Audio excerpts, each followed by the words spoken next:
अगर बर्ड्स की cell purchase की जाए, यानी कि ब्रीडिंग की बात नहीं कर रहा, बंदा उठाए रखे और बेचे, ये बर्ड की सेल परचेज आपके ख्याल में फायदे वाला काम है या नहीं?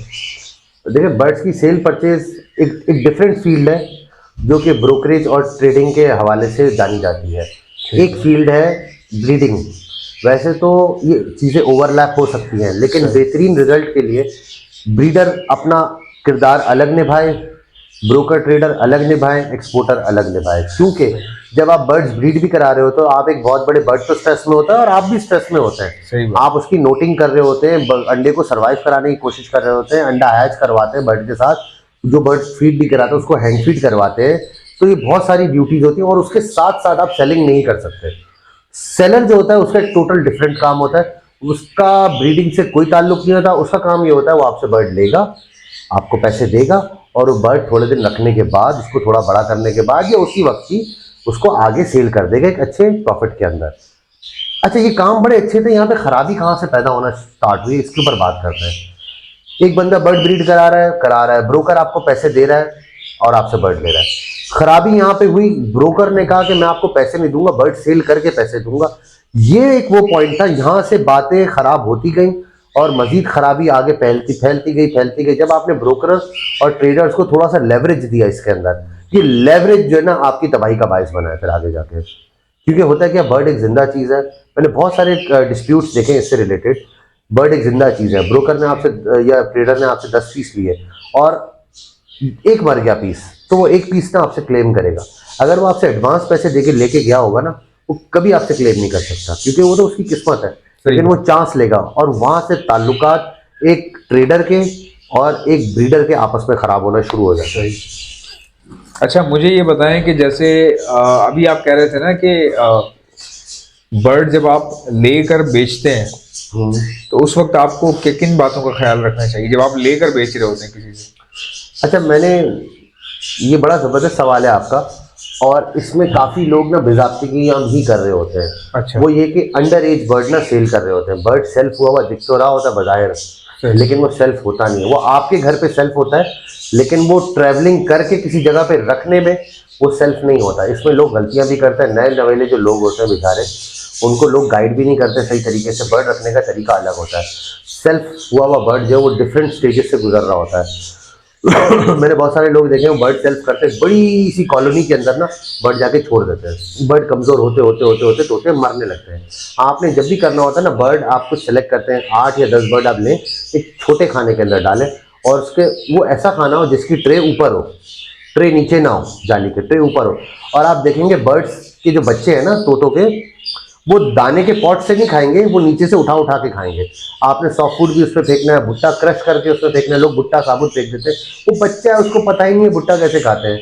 आपने भुट्टे को क्रश करके, भुट्टे का गूदा गूदा होता है वो निकाल के वो आपने देना है और वो खाएंगे और दाना फ्रेश से उठाएंगे। इस तरह से बच्चा हेल्दी बनेगा। उसके बाद आपने उसको थोड़े से बड़े केज के अंदर रखना है। फिर आप उसको 3 महीने बाद, 5 महीने बाद या 4 महीने बाद एक बड़ी कॉलोनी में शिफ्ट करें। बच्चे का सर्वाइवल बड़ा अच्छा होगा। सही। अच्छा, एक बार आपने बताया था कि अगर आपके पास बर्ड बीमार हो जाए तो उसको आप अर्जेंट बेसिस पे ब्रूफिन दे सकते हैं। ठीक है। तो ब्रूफिन आपने कहा था 2 ड्रॉप्स देने, ऐसे ही है? मुंह में, हाँ। लेकिन कितनी बार देना है दिन में? दिन में एक दफा। दिन में एक ही दफा बहुत है। इनफ है। ऐसा ना करें कि एक कतरा सुबह और एक कतरा रात। अब आप मंतक निकाल रहे हैं उसके अंदर। नहीं, वैसे एक बात कह रहा हूं, बर्ड जितनी दफा पकड़ेंगे बर्ड और कमजोर होगा। अच्छा, मतलब एक बार दे दें आप 2 कतरे, उसके बाद अगले दिन। अच्छा, इसको कितना कंटिन्यू करना है? आप 3 दिन तक करा लें। 3 से 4 दिन। देखिए, बर्ड कोई भी बीमार होता है ना, तो बुखार क्या होता है, वो एक अलामत होती है स्ट्रेस की, एक इंडिकेशन होता है कि बर्ड ना बीमार नहीं है। आप भी बीमार होता है ना, बुखार एक सिम्टम होता है। आप कोई भी बीमारी हो जाए, आप देखें बुखार उसके साथ ना एक तरह से तोहफा बन के आ रहा होता है।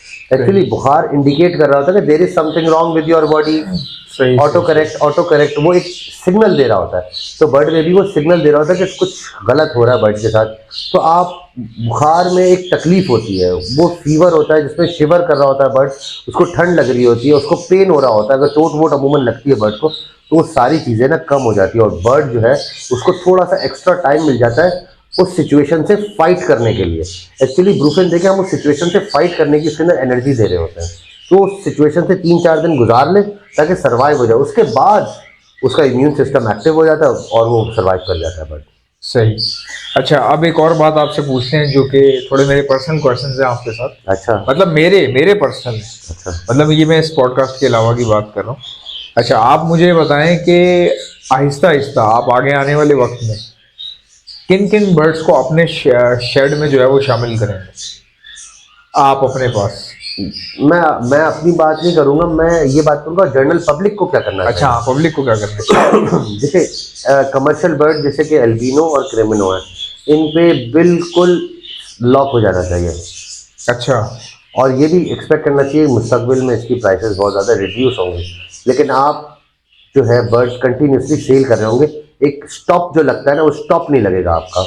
अच्छा, माशा आप किचन रनिंग एक्सपेंसेस इससे कर सकते हैं। सही। बाकी कॉमन बर्ड अगर आप पाल रहे हैं तो उसमें ग्रीन बर्ड कम से कम करें, ब्लू या पार ब्लूज रखें, और ब्लूटूथ के ऊपर फोकस करें, ब्लूटूथ की क्वांटिटी बना लें। ज़्यादा अच्छा ब्लूटूथ के लिए ब्लूटूथ इनो है, ब्लूटूथ पेल फेलो है, ब्लूटूथ डन फेलो है, इस तरह के बर्ड्स बनाएं। ये आपको मैं बता रहा हूँ मुख्तलिफ स्ट्रैटेजीज जिस तरह से करना है, और प्रोडक्शन के ऊपर जोर दें। चाहे बर्ड कितने का भी हो, चाहे बजरी का भी बच्चा क्यों ना हो, बर्ड जितने फीमेल अंडे हैच ले कर रही है उतनी हैच करवा कर किसी तरह पाल लेगी तो बजरी तोता भी नुकसानदेह नहीं है। सही बात है। अच्छा, ये जो दाने के रेट ऊपर गए हैं, बेसिकली परिंदों के रेट नीचे नहीं आए। अगर आप गौर से देखें तो रखने का ये 700 रुपए का ही है, हाँ। लोटीनो वही 900 रुपए का है, सारी चीजें वही है। हाँ, दाने का रेट ऊपर आ गया है, मसला ये है। और दाने की वजह से प्रॉब्लम आ रही है। इस बात को कोई हाईलाइट नहीं कर रहा, पता नहीं वहां उस वाले कॉर्नर पर डरते हैं या क्या बात है। बस परिंदा सस्ता हो गया, परिंदा सस्ता हो गया। अब आप बताएं ये दाने पे क्यों नहीं बात होती। जो परिंदा सस्ता हो गया कर रहा है ना, वो खुद एक प्रोफेशनल ब्रीडर नहीं है, वो 2 या 3 जोड़े लगा के कोने में बैठा है। प्रोफेशनल ब्रीडर बड़ा काम होता है। सही बात। और वो शुरू से ही ना एक ऐसी डाइट देता है ना कि वो कोई स्टार है, कोई स्टार प्लेयर है, वो इतना हैवी दाना दे रहा है तो मैं भी उसके पीछे लगूं।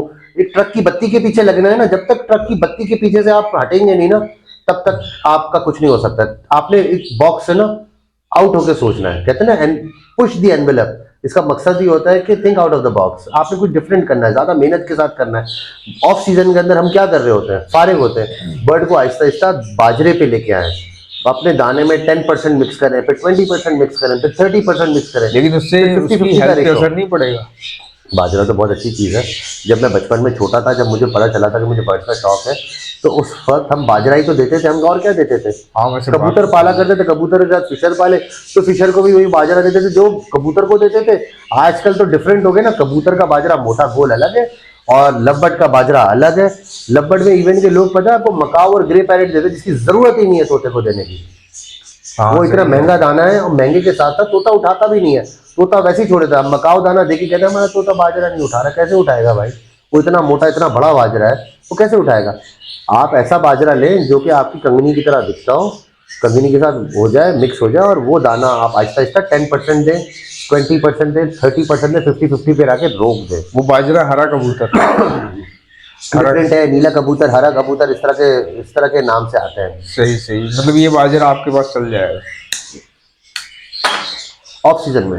ऑफ सीजन में चल आपने अपने बर्ड को ऑफ सीजन में ट्रेन करना है। ब्रीड करते हुए बर्ड को छेड़ना नहीं है। वो अपने बच्चों को खिलाना पिलाना छोड़ सकता है या डिस्टर्ब कर सकता है, कम खिलाना पिलाना शुरू कर देगा। थोड़ा सा आपने इस चीज का ख्याल रखना। सो गाइस, आई होप कि आपको आज की पॉडकास्ट पसंद आई होगी। मिलते हैं नेक्स्ट पॉडकास्ट में, तब तक इजाजत दीजिएगा। अल्लाह।